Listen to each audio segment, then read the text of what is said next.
గురుకులాల్లో ప్రమోషన్ల రచ్చ కొనసాగుతుంది. సీనియర్లను పక్కన నెట్టి జూనియర్లకు పదోన్నతులు బదిలీలు చేపట్టడంపై పెద్ద ఎత్తున విమర్శలు వస్తున్నాయి. ఇలా చేయడం సబార్డినేట్ రూల్స్ కు విరుద్ధమంటూ ఉపాధ్యాయ సంఘాలు ఆందోళన వ్యక్తం చేస్తున్నాయి.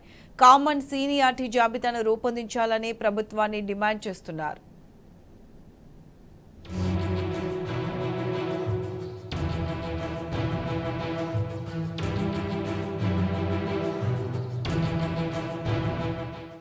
గురుకులాల్లో తాజాగా చేపట్టిన ప్రమోషన్లు బదిలీల అంశం కొత్త రచ్చకు తెరలేపింది. సబార్డినేట్ రూల్స్ కు వ్యతిరేకంగా ప్రమోషన్ కల్పిస్తున్నారని ఉద్యోగ ఉపాధ్యాయ సంఘాలు మండిపడుతున్నాయి. State and service subordinate rules 1996కు భిన్నంగా సీనియారిటీ లిస్టులు తయారు చేయడమేంటని ఆయా సంఘాలు నిలదీస్తున్నాయి. వెంటనే నిబంధనల మేరకు ప్రమోషన్లు చేపట్టాలని, కామన్ సీనియారిటీ జాబితాను రూపొందించాలని డిమాండ్ చేస్తున్నాయి.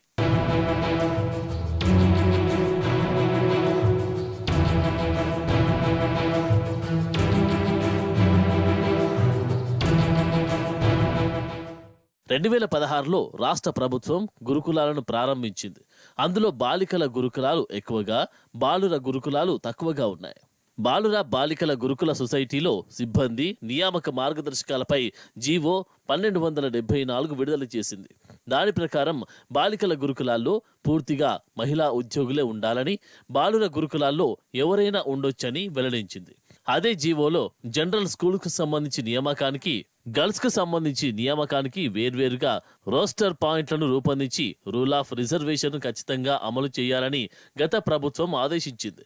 దాని ప్రకారం 2018లో టీఎస్పీఎస్సీ, 2019లో ట్రిబ్ కొన్ని వేల మంది ఉపాధ్యాయులు, లెక్చరర్లను 5 గురుకుల సొసైటీలకు ఒకే నియామకం ద్వారా ఎంపిక చేశాయి. రూల్ ఆఫ్ రిజర్వేషన్లు అమలు చేయాలని ఉద్దేశంతో వేర్వేరుగా రోస్టర్ తయారు చేశారు. కానీ సొసైటీలు మాత్రం సీనియారిటీ ఫిక్సేషన్ కు జీవో 1274ను అనుసరిస్తూ ఉండడంపై ఉద్యోగ ఉపాధ్యాయ సంఘాలు తీవ్రంగా ఆక్షేపిస్తున్నాయి.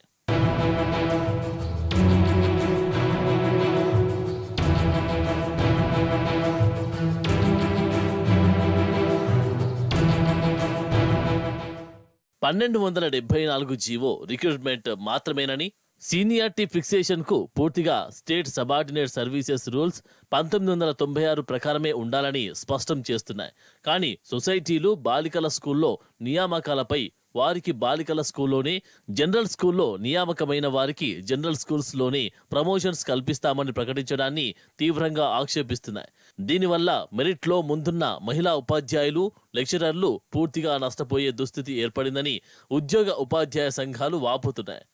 అన్ని ప్రభుత్వ శాఖల్లో ఒకే సీనియారిటీ జాబితాను తయారు చేస్తారని, ఎక్కడ 2 సీనియారిటీ లిస్టులు ఉండవని గతంలో సుప్రీంకోర్టు, హైకోర్టులు అనేక తీర్పుల్లో స్పష్టంగా పేర్కొన్నాయని ఉద్యోగ ఉపాధ్యాయ సంఘాలు ఉదహరిస్తున్నాయి. సొసైటీ అధికారులకు ఈ అంశంపై ఎన్నిసార్లు విన్నవించుకున్నా స్పష్టతనివ్వడం లేదని గురుకుల ఉద్యోగ ఉపాధ్యాయులు మండిపడుతున్నారు.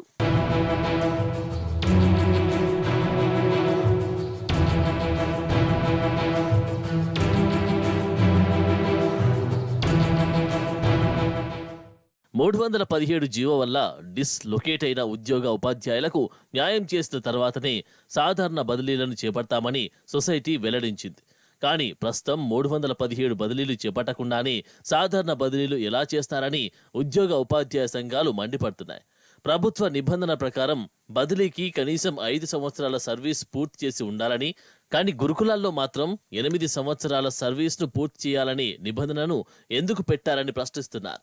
2018లో రిక్రూట్ అయిన టీచర్స్ ఇప్పటి వరకు 6 ఏళ్ల సీనియారిటీని కలిగి ఉన్నారని, వాళ్ళు ఇప్పుడు అవకాశం కోల్పోతే ఒకటే స్కూల్లో 12 నుంచి 13 సంవత్సరాల పని చేయాల్సి వస్తుందని గురుకుల ఉపాధ్యాయ ఉద్యోగ సంఘాలు ఆవేదన వ్యక్తం చేస్తున్నాయి.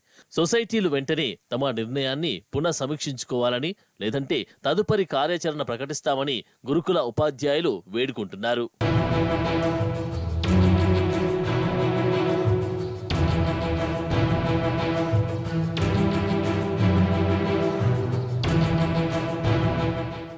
స్టేట్ సబార్డినేట్స్ రూల్స్ 1996 ప్రకారం కామన్ సీనియారిటీ లిస్టు తయారు చేసి మెరిట్ ఉన్న వారికి ప్రమోషన్స్ కల్పించాలని గురుకుల జేఏసీ డిమాండ్ చేస్తుంది.